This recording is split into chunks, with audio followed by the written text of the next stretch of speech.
I felt lost at distance from God, and I always found myself every single day promising to get into the Word, to start praying, to start reading the Word.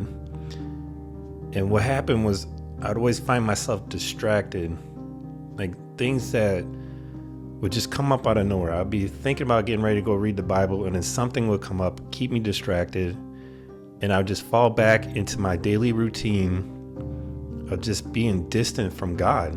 And it got to a point where my prayers felt weak, and it felt like God was far away.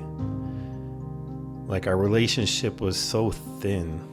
And the reason why I felt like that is because of my disobedience, of just finding myself wanting things of the world and having these things be a priority in my life before God. But see, something incredible happened to me one day, and it just changed my life forever. Hey everyone, welcome to Lighthouse Discipleship. And today I wanted to share something personal. I wanted to share my personal story on the struggles that I faced and how one prayer changed everything in my life.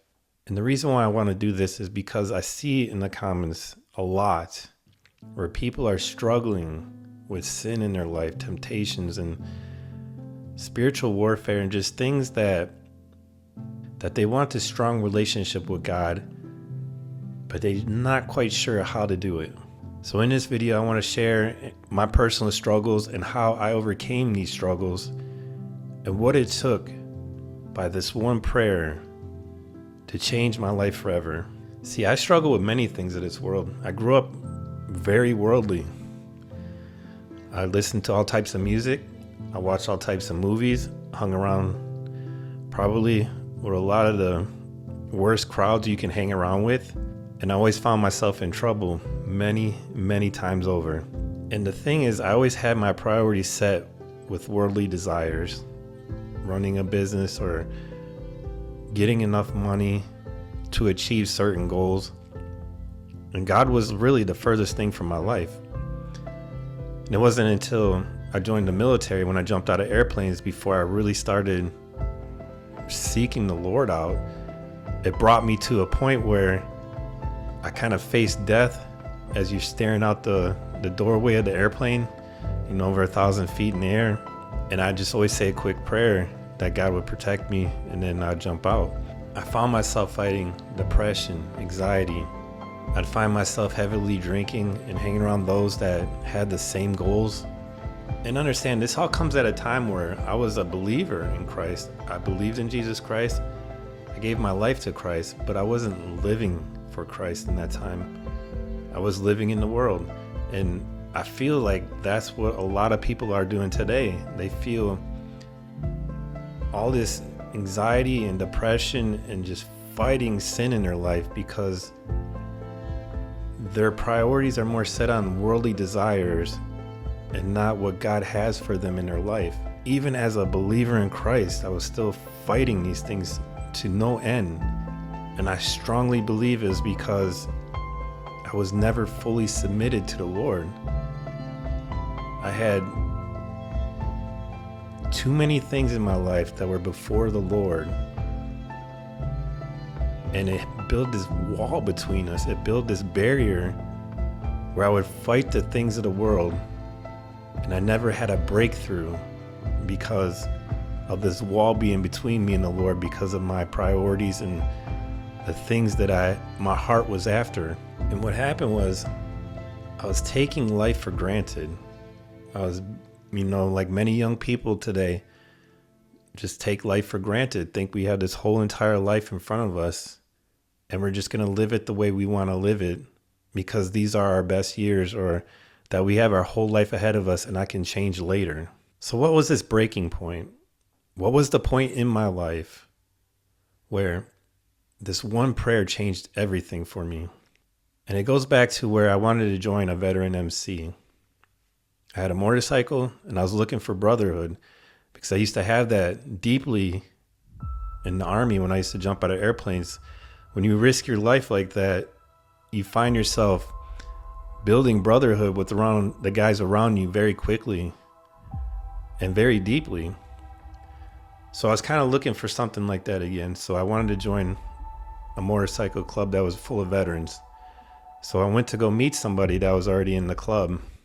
And I'm in a parking lot waiting for him because I'm supposed to meet him. And then he was going to introduce me to everybody. And as I was waiting, he never showed up. He never answered the phone. He never showed up. In that moment, I just felt like the Lord was putting on me to pray. So out of nowhere, I just felt this strong desire to pray. So I went into prayer and I just felt the need to fully submit and just give my life to Christ. So I said, Lord, where do you want me to be? I'm in this position in my life where things were good and I had a business and everything was going well. But I was like, Lord, where do you want me to be? And I want to fulfill the plans you have on my life. So with my heart fully submitted in that moment where I gave it all and laid it all at the Lord's feet, I said, Lord, where do you want me to be? I am fully submitting my life to you.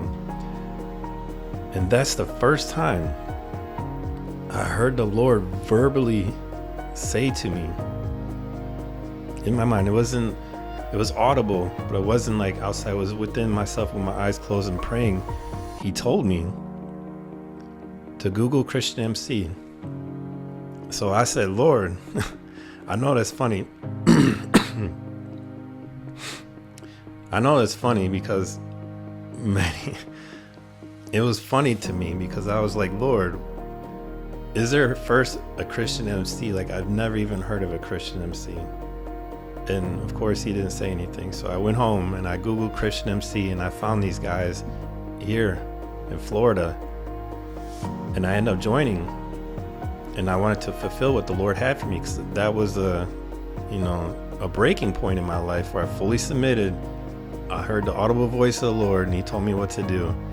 And I was like going to be 100% sure that I was going to fulfill whatever he had for me or whatever he wanted me to do. I go and join, and I tell you, I've experienced so many supernatural things in those years of being with them. I've seen people led to Christ, where I saw someone wear a 666 hat and worship demons and stuff, and the Lord said to me he wanted this one, and sure enough, a few years later, he gave his life to Christ in prison. Like, there's so many things that I was able to be a part of and see people saved just by being obedient to what he asked me to do. And that led me on the path of where I am today, sharing the word and continuing to share the gospel.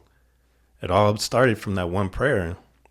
So what I realized out of this, and through that prayer, God's not always going to quickly remove the sin out of your life. Whatever you're struggling with, he's not just going to quickly remove it. Now, he doesn't tempt you, but he offers a way out of that temptation. And I know a lot of us seek in deep prayer, asking the Lord to take this sin out of our life, to take these frustrations, these struggles that we're going through, and we keep on repeating over and over and over. And a lot of times he won't just remove it completely from your life, but he will give you a way out. And that's because he's building your character. If he just quickly remove the sin and temptation out of your life, you won't be strong enough to maintain, to keep that sin out of your life. A lot of times we're seeking God in prayer and we just want him to remove the temptation, remove everything, and just keep it out of our lives, not even to cross our paths. And if he does that, our character becomes weak. He wants you to be strong. He wants to see you be able to conquer these things and eliminate it completely out of your life, even if it crosses your path. Let's take a look at 1 Corinthians 10:13. No temptation has overtaken you except what is common to mankind, and God is faithful. He will not let you be tempted beyond what you can bear.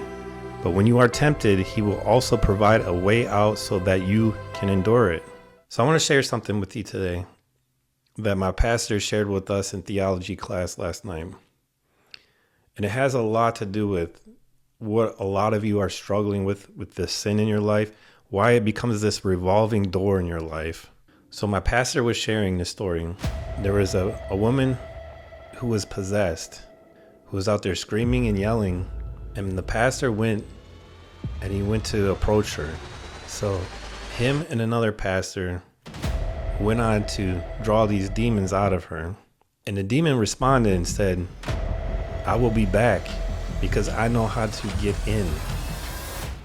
And the other pastor kind of was taken back by that moment. He said, he's right, because I've removed him many times already. So my pastor goes on and he finds out, why is this happening? How is he able to keep getting back in? So they remove him from the woman, and he finds out that she keeps going to a witch doctor for healing, that she keeps going back to this witch doctor for whatever issues she has, anxiety, depression, or sickness, or whatever it might be. She keeps going back to him, and that's how this demon keeps coming back into her. It's like this revolving door. And that's what it's like with a lot of sin in our lives. It becomes this revolving door. You conquer it, but then you find yourself going straight back to where that sin originated from, and you allow it to get right back into your life. And the way to eliminate that is to remove where the sin originated from completely out of your life, and to avoid it. And then over time, you become stronger to a point where if it crosses your path, it doesn't tempt you anymore. So I can tell you, the one day when I fully submitted to God in that prayer, it changed my relationship with God forever. It changed everything for me. Now, my life did not get easier. I found myself even in more seasons than I've ever found myself before. And I believe a lot of it's because of the testing. Like, God is just shedding the world off me. And he's wanting to use me more, for sharing the gospel and reaching people. In order for him to do that, I have to be completely shed of the worldly things. So over the past 5-6 years, it's been extremely difficult, but yet my character has become extremely stronger than it ever has before. I find myself in the Word every day. My relationship with God has been stronger than it ever has before. I didn't even know that it was possible to have a relationship like this with the Lord. I didn't even know the supernatural experiences I've had with him were even possible. And I tell you all this because he wants to have that same relationship with you. But in order for you to do this and be able to completely eliminate that sin out of your life, you have to fully submit. You have to fully submit and give it all to him. And it's not to say that I'm perfect. And it's not to say that I don't struggle with certain things in this life right now. I mean, yes, we all make mistakes and we all fall into some type of temptation or sin one way or another. Either driving down the road and someone cuts you off and then you instantly have these thoughts like, you get angry. You might have a couple strong words against them or something. I mean, that happens to all of us. So it's not to say that you will ever be perfect and just walk this world like Christ did, but it's to say that your character will be much stronger and you'll be able to see things come up before they take place in your life. You'll be able to stop sin before it takes root in your heart. It will always be an ongoing process of healing and growth. Healing and growth. With your walk with Christ, you will always find yourself needing healing and growth. And that's what the Lord places upon you as you grow with him. So if you're struggling with things today, know that God has not given up on you. His grace is much bigger than your failure. So drop a comment if you need prayer. And if this message has encouraged you or helped you in any kind of way, like, share, subscribe, and we'll see you on the next one.